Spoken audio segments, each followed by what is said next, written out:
How to connect Instagram to Facebook page. So first go to your Facebook account and then you just need to click on the three lines here at the top right. Okay, now once you're here, you just need to click on this one to switch to your page. Now once you're on your page, you just need to click on the three lines here at the top again. From there, you just need to click on the gear icon. Okay, now scroll down and then look for linked accounts, this one, click on it. Then click on Instagram.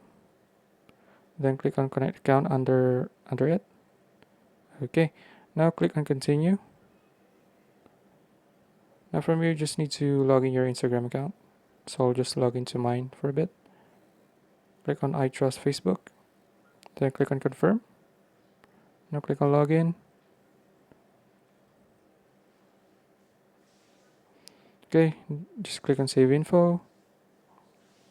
And then click login as your username. And then click on continue. Now wait for it. Okay, now Instagram connected. Okay, so if you want to share your post to Instagram, you can do that. But I won't, so just click on confirm. And there you go.